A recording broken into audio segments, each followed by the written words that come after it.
Okay, so ladies and gentlemen, welcome. So in this video, we are going to look at the concept of alkane, and this is my second video on organic chemistry. So don't forget to follow, subscribe, and join my YouTube community.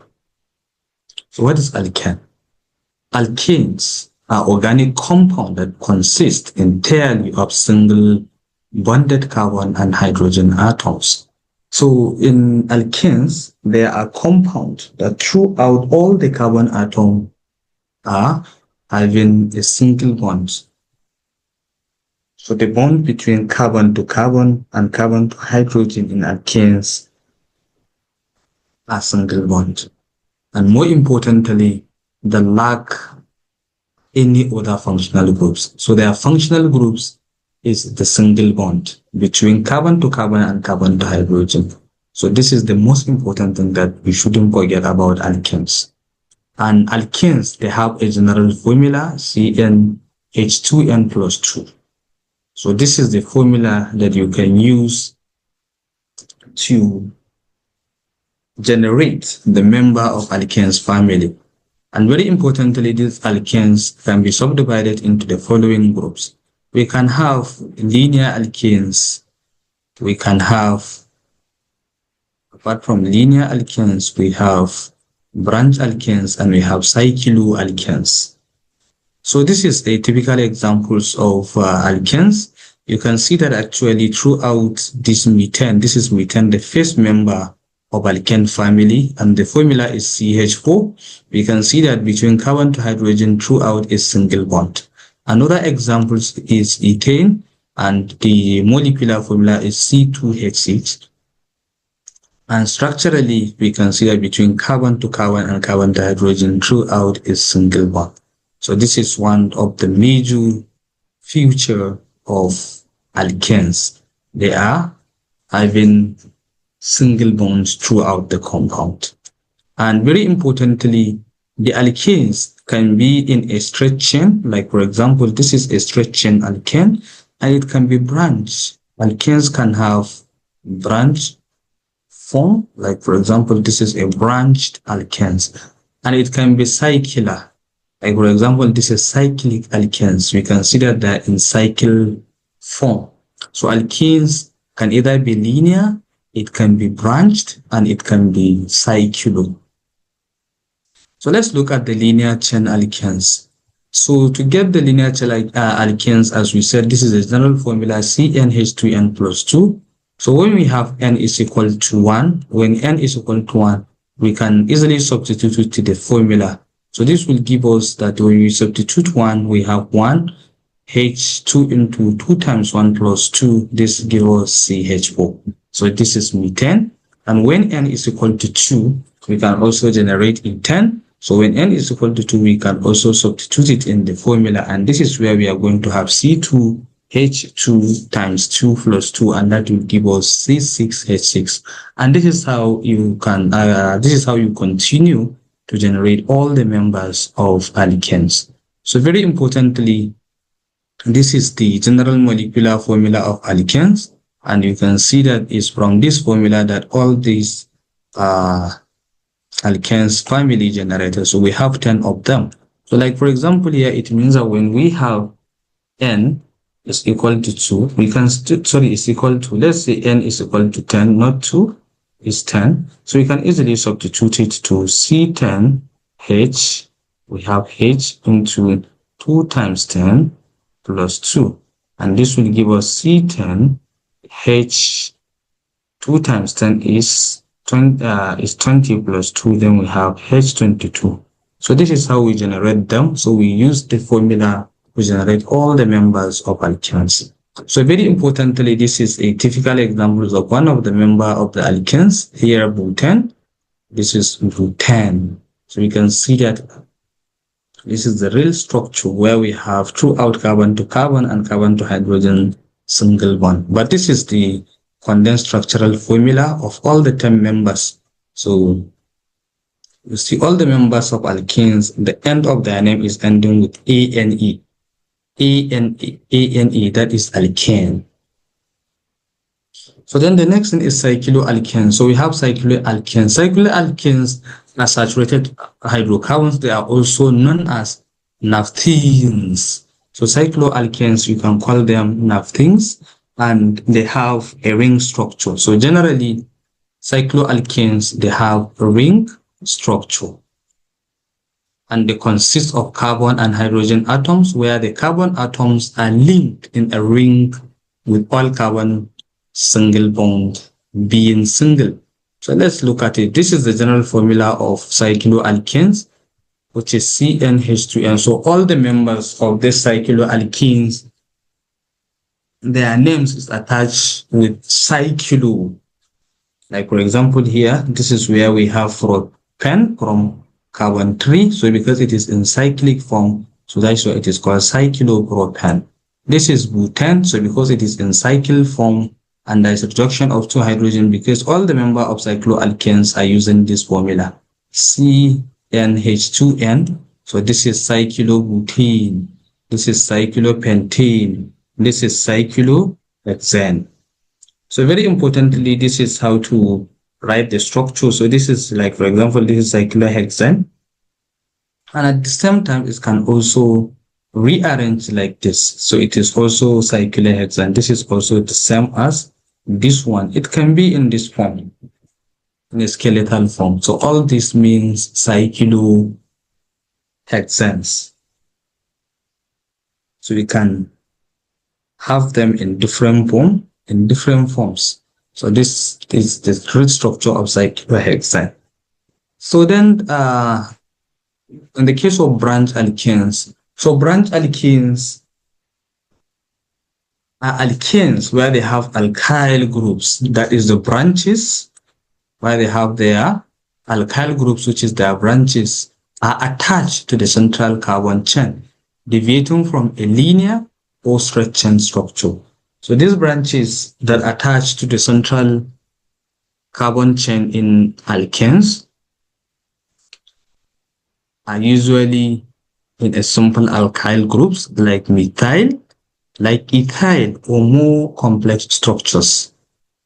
Like for example, look at it. This is a normal pentane. It is in a linear form. And then of course, in a branch form, you can have isopentane. So you see here, methyl group, it attached to carbon 2. So this is a branch.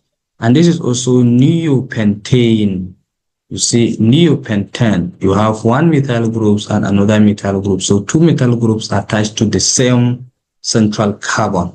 And very importantly, ladies and gentlemen, the more you have the branches, the less the boiling points and boiling point. Like for example, this is the boiling point. For the normal pentane, it has 36.1 degrees, but for the isopentane, the boiling point decreased to 27.70 degrees, and then for neopentane, it decreases to 9.5 degrees. It means the more the branches, the lower the boiling point, and the more the linear change, the higher the boiling point. Like for example, here you have pentane. So in a situation where you have a normal hexane, where there are 6 linear chain, or there are 6 carbon in a linear change of hexane, so the boiling point will be higher than this of the pentane. So the more the linear chain, or the higher the number of carbon in a linear chain, the higher the boiling point. And the higher the branches, the lower the boiling point. And this is how we see here. So then the next thing is, what are the preparation of alkanes? How do you get alkanes in the laboratory?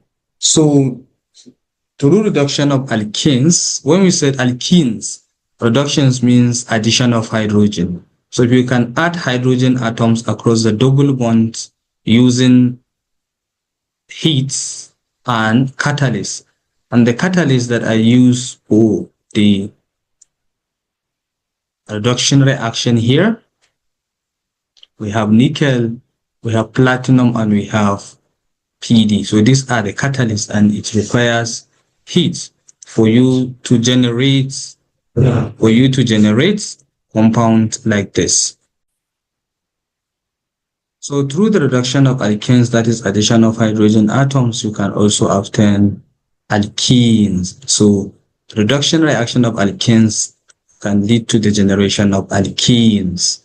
There is also reduction of alkyl halides. So this is alkyl halides. So using zinc in the in ethanoic acid or in hydrochloric acid. So zinc in ethanoic acid or hydrochloric acids can also use as a system to produce alkanes through reduction of alkyl halide. So it means that from alkyl halide, you can also generate alkanes using reduction process. And then in addition, this is aldehyde. From aldehyde, you can also generate. So from aldehyde using concentrated hydrochloric acid and in the presence of zinc mercury amalgam, you can also generate alkanes. And also through using soda lime, when you react the sodium salt of carboxylic acid and we call it soda lime, so through heat, you can also generate alkanes. And another way, you can also generate alkanes using a potassium salt of carboxylic acid through electrolysis using platinum electrode, you can also generate alkanes. And then also from Grignard reagent using hydrogen ion and dry ether, you can also generate alkanes. So these are actually the 6 ways that you can generate alkanes. So these are the process of the preparation of alkanes. First, reduction of alkenes. Second, reduction of alkyl halides, and then also the conversion of Grignard reagent in the presence of dry ether and hydrogen ion to also generate alkanes. Also through electrolysis of potassium salt of carboxylic acid, that is potassium ethanoids, using platinum electrode through electrolysis, you can also generate alkenes. Then by heating soda lime, you can also generate, by heating sodium ethanoid with soda lime, that is NaOH, you can also generate alkanes. And also using concentrated HCl and zinc mercury amalgam, you can also convert aldehyde to alkanes. So these are the 6 methods in which alkanes can be preferred or can be generated in the laboratory. So what are the physical properties of alkanes? So the solubility of alkanes generally, due to the little differences of electronegativity between the carbon and hydrogen that are found in alkanes, and also the covalent nature of carbon to carbon bond or carbon to hydrogen bond, alkanes are generally non-polar molecules. So when you say they are non-polar molecules, because of the small electronegativity differences between carbon and hydrogen, so generally alkanes, they are non-polar, meaning that they are hydrophobic, they cannot interact with water, or they are not soluble in water or in inorganic solvent. Rather, they are only soluble in organic solvent like ether, chloroform, etc. So that is where you can actually, this is where the alkanes can solubilize. But because it is non-polar nature, it is insoluble in water. Then in addition, in terms of the boiling point of alkanes, the boiling point of alkanes increases with increasing molecular weight. So the higher the molecular weight, the higher the boiling point of alkanes. And also the straight chain alkanes are observed to have a higher boiling point in comparison to their structural isomers, that is the branch form. Let's say you have a 6 carbon. In the case of hexane, they have 6 carbon. So, but if you have, like, let's say iso, like in the case of isopentane or neopropane, because they are all branch, or they are all isomeric form of they are all isomeric form of the hexane, and they are in branch form. That is where their boiling point decreases. So the higher the branch found in alkanes, the lower their boiling point. Then in terms of the melting point of alkanes, it is also generally observed that even-numbered alkanes have a higher trend in melting points in comparison to odd-numbered alkanes, as the even-numbered alkanes packed well in a solid phase, forming a well-organized structure which is difficult to break. So you see in this form, the even-numbered alkanes, they have higher trend in melting point in comparison to odd number. So let's look at this compound. You see here we have methane, ethane, propane with their respective boiling and melting point. So you see for the boiling point, of course, you can see that because this is the negative value, so you see the boiling point of ethane is higher than that of methane, and the boiling point of propane is higher than ethane, and then the boiling point of butane is higher than that of propane. So you see as it goes down, as the number of carbon increases, the boiling point also increases due to increase in molecular weight. And then in addition, ladies and gentlemen, we can see that in the case of boiling point, it also increases as you increases the number of carbon chain. But of course, as I said, the even numbered alkanes, they have higher boiling points than the odd number alkanes. So now what are the reactions of alkanes? So the reactions of alkanes include substitution reaction. Substitution reaction is a reaction in which one of the molecules is substituted with the molecules that are higher than the atoms in the series or in the electrochemical series. So because bromine is more reactive than hydrogen, so that is why at this point, one molecule of hydrogen will be replaced with bromine. So that is where here we have ethyl bromide. So in the presence of heat or light, substitution reaction takes place, where one molecule of hydrogens in alkanes it removed or it's substituted with halogen member. So this is it's same as halogenation because you add halogens and you remove one hydrogen atoms. So this substitution reaction comprises of three mechanisms. So the mechanisms of substitution reaction include initiation step, chain propagation reaction or chain propagation steps, and then chain termination reaction. So in the case of initiation reaction, what happens in the initiation reaction is the generation of radicals. So radicals are usually generated in the initiation step. And then of course in the chain propagation step, both radicals and molecules are generated. While in a chain termination reaction, only molecules are generated in the chain termination reaction. So, but you see here, you use a radical here to generate the molecules, hydrochloric acid, and a radical. Then at the chain termination reaction, the radicals that are generated combine together to produce methyl or to produce chloromethane. Like for example, you see the chloride, the chloride radical here generated is here, and then the methyl radical also generated here is here. So they combined together to produce chloromethane. So these are the three steps of substitution reaction. So the next thing is combustion reaction. So combustion reaction is happen or it takes place when alkanes bonds in the presence of oxygen. So usually a combustion reaction is a reaction in which alkanes bonds in the presence of oxygen, which usually produce carbon dioxide and water. So in most cases, whenever combustion reaction takes place in the presence of oxygen for all family of alkanes, so the final product is carbon. The final product are carbon dioxide and water.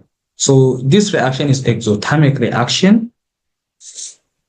So this exothermic reaction is the basis for the use of alkanes as a fuel in various applications. So because it is exothermic reaction, it releases heat. So that is why alkanes, through this combustion reaction, it releases heat, which is actually make it to have application as a fuel. So you see, this is a combustion reaction where methane react with oxygen to produce carbon dioxide and water. And very importantly, it depends on the alkanes. But generally, if you want to write the complete structure to balance the combustion reaction, so whatever kind of alkane family you have, you use this formula 3n plus 1 divided by 2, then plus your oxygen gas. So whatever you have with this, when you substitute it, you will have your balance equation. And the n reflects the number of carbon. Like for example, let's say we have C10, H22. So if you want to balance this, how we are going to do it, we are now going to say you are now going to say plus. So we have C3, meaning that we have, because our n is 30, so we have 3 into 10 plus 1 divided by 2, and then we now have oxygen. Then our n is 10, so therefore we have 10 CO2, then plus 11 molecules of water. So the equation is balanced. So now we have 3 times 10, we have 30 plus 1, we have 31. So we have 31 divided by 2. So we have of course we have C10H22 plus 31 divided by 2 plus oxygen gas, and this is now going to give us, here is we have H10CO2 plus 11 H2O. So this will give us the balance equation. So this is the formula that you can use in balancing the equation. So very importantly, ladies and gentlemen, this combustion reaction can take place in the limited supply of oxygen. So it can take place in the limited supply of oxygen, and also it can also take place when you have enough oxygen. So in the limited supply of oxygen, usually the product generated in the combustion reaction is carbon monoxide instead of carbon dioxide. So in the limited of oxygen, if the oxygen levels are not sufficient high enough, so carbon monoxide are usually generated plus water molecule. So then the next one is cracking. What is cracking? A cracking of alkanes is a chemical process that breaks down large molecules into smaller alkanes and alkenes. So pyrolysis is also known as cracking, where a large molecules of alkanes break down to generate smaller alkenes and alkenes. And this process is very important for combating less useful fuel. Like for example, this cracking is one of the methods that used in the petroleum industry, where a less quality petroleum is converted into highly valuable fuel and other important petrochemical products. So this is the cracking where you have an alkane.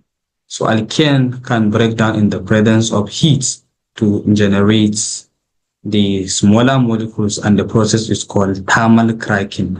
And at the same time, it can also break down to produce smaller alkenes and alkanes in the presence of catalysts, and that is what we call catalytic cracking. So cracking is divided into two. We have thermal cracking and we have catalytic cracking, where a large alkanes break down to produce a smaller alkane and alkenes.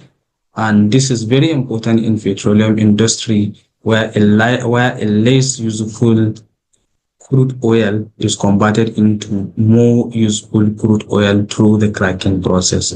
So ladies and gentlemen, thank you very much, and I hope this video will be very interesting. Please don't forget to subscribe and join my YouTube community.